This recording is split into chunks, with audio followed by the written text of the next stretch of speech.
Bonjour à tous et bienvenue. Aujourd'hui, on passe à la série de dynamique et on commence par le premier exercice.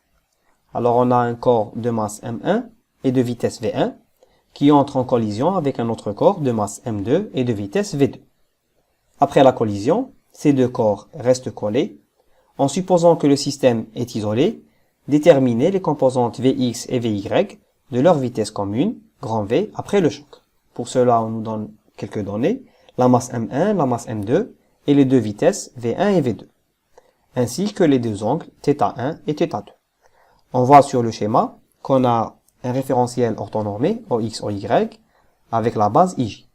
Alors ici, on nous représente la masse M1 avec son vecteur vitesse V1 qui arrive sur le centre O avec un angle θ1 formé avec l'axe X.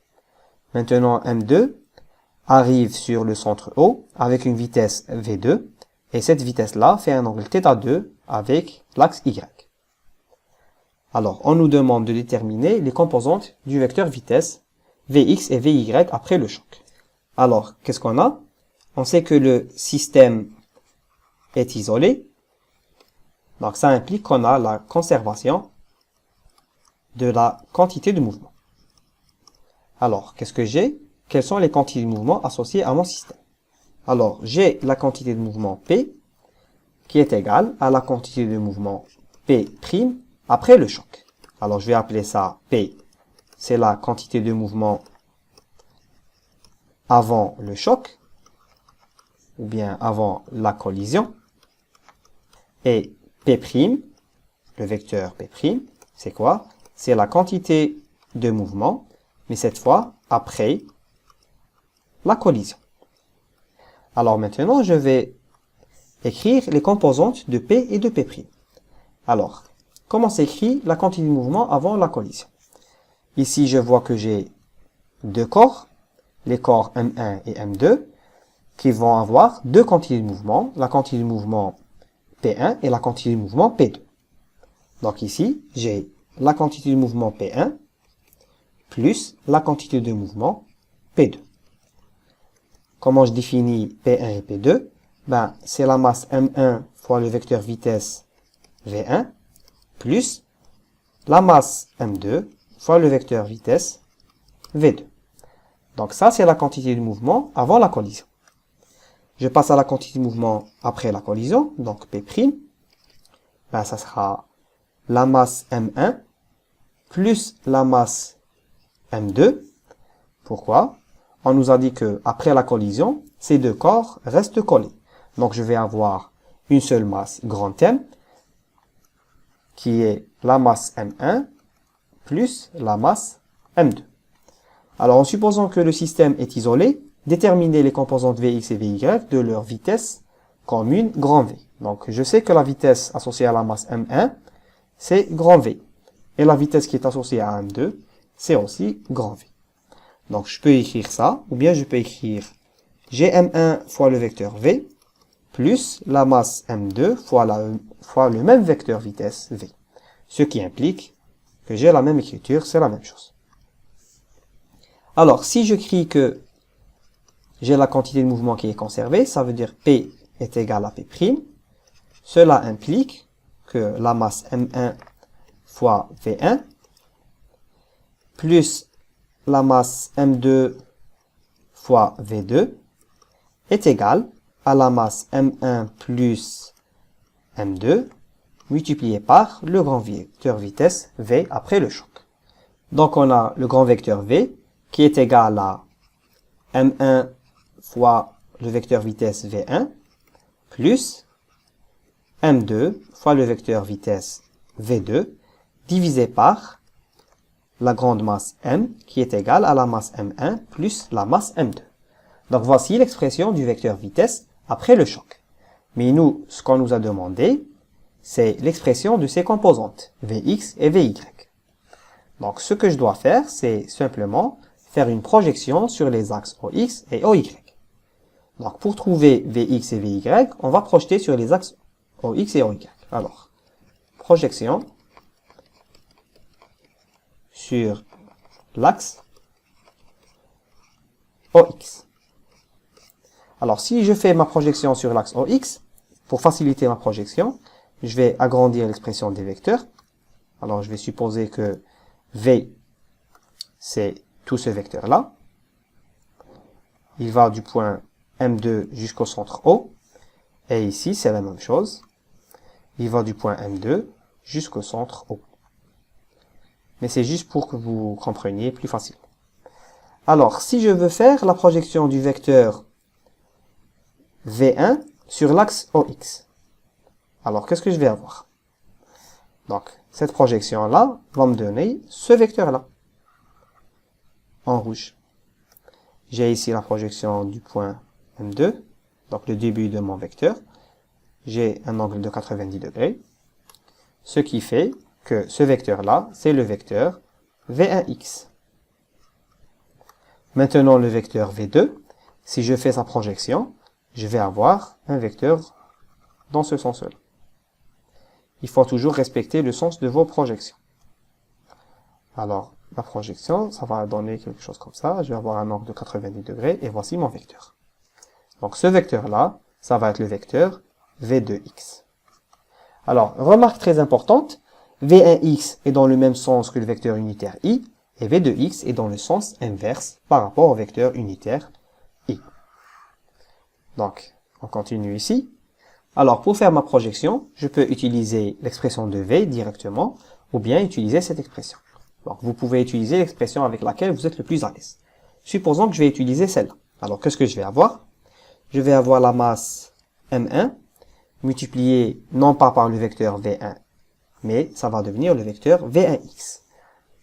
Alors, je vais écrire ici V1x, plus la masse M2, multipliée par le vecteur V2x, qui est égal à M1 plus M2, le tout multiplié par la composante Vx qu'on recherche. Alors ici, le vecteur Vx. Maintenant, si j'écris les grandeurs de V1x et V2x, je vais les écrire ici, pour faciliter. Alors, qu'est-ce que j'ai? C'est quoi V1x? Alors, V1x, c'est le vecteur V1 multiplié par cosinus θ. Ici, c'est θ1. Qu'est-ce que V2x? Alors, je vais l'écrire ici. V2x, c'est le vecteur V2. Alors, le voilà. Ce vecteur V2x, je peux le retrouver ici. C'est la même chose. Je peux faire ça. Et c'est la même chose. C'est le vecteur V2x. Alors ici, j'ai l'angle θ2 et ça devient un sinus. Donc, c'est V2 fois sinus θ2. Maintenant, est-ce que j'ai des sens positifs ou négatifs? Alors, V1x est dans le même sens, donc ça va devenir plus V1. Et V2x est dans le sens négatif, donc je vais avoir moins V2 sinus θ. Donc, je vais écrire ça.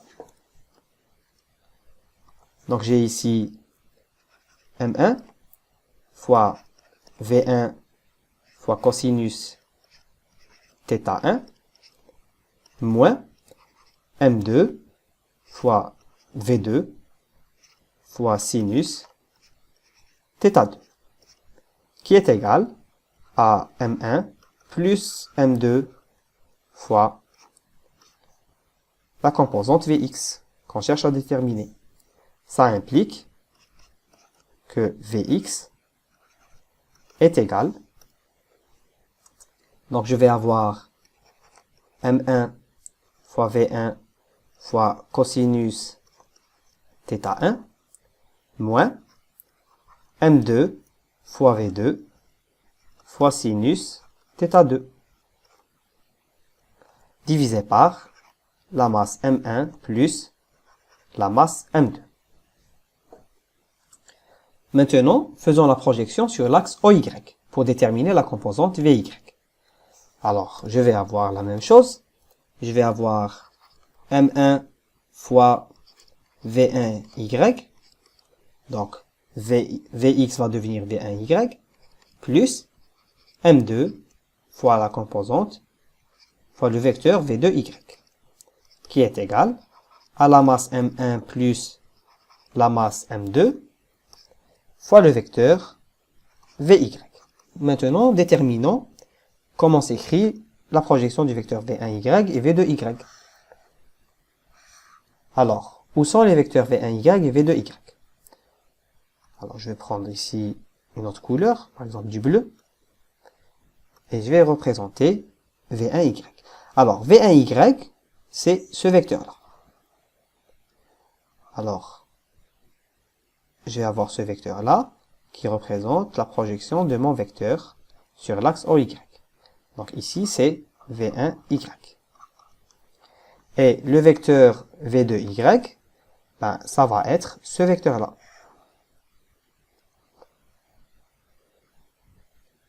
Alors vous voyez, j'ai toujours 90 degrés. Et ce vecteur-là, c'est V2Y.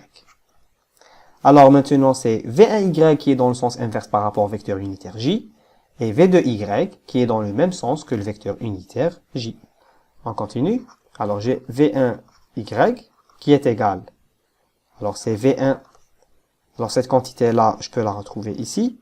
Et elle représente le sinus. Donc c'est V1 fois sinus l'angle θ. 1.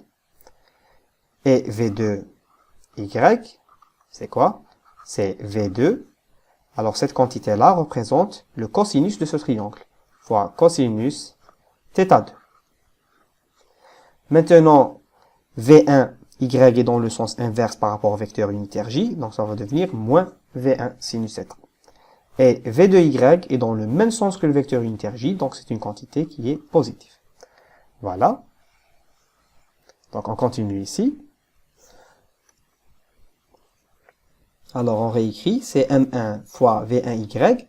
J'ai dit que V1Y c'était moins, donc ici voici le signe moins, V1 fois sinus l'angle θ1 plus M2 fois V2 fois cosinus l'angle θ2 pour V2Y qui est égal à M1 plus M2 fois la composante VY à déterminer. À ce stade, c'est simple. VY est directement égal à M1 fois V1 fois sinus θ1 avec un signe moins plus M2 fois V2 fois cosinus θ2 divisé par la masse M1 plus M2. Voilà, j'ai déterminé l'expression des composantes Vx et Vy. Maintenant, il ne me reste plus qu'à remplacer avec ces constantes-là pour déterminer la valeur de Vx et de Vy. Alors, en faisant l'application numérique, je vais remplacer M1, V1 et θ1 par leur valeur. Donc, pour Vx, j'obtiens 9 fois 1 fois cosinus pi sur 6, moins 1 fois 3 fois sinus pi sur 3, divisé par M1 et M2, qui devient 9 plus 1. Et Vy, c'est moins 9 fois 1 fois sinus pi sur 6, plus 1 fois 3 fois cosinus pi sur 3, divisé par 9 plus 1. Donc, je vais obtenir la valeur associée à Vx, qui est égale à 0,51 mètres par seconde, et la valeur qui est associée à Vy est égale à moins 0,3 mètres par seconde. Donc voilà, ces composantes-là vont représenter les composantes associées au vecteur vitesse après le choc. Donc je peux le réécrire si je veux. Donc je dis que le vecteur vitesse c'est quoi? C'est simplement Vx fois le vecteur unitaire i, plus Vy fois le vecteur unitaire j. Ça implique que le vecteur vitesse v, c'est quoi? C'est 0,51 fois le vecteur unitaire i, moins 0,3 fois le vecteur unitaire j. Voilà, on a écrit le vecteur vitesse en fonction des deux composantes Vx et Vy, sachant que Vx est égal à 0,51 mètres par seconde et Vy est égal à moins 0,3 mètres par seconde. Donc, on a terminé cet exercice. J'espère qu'il vous a été bénéfique. À une prochaine fois.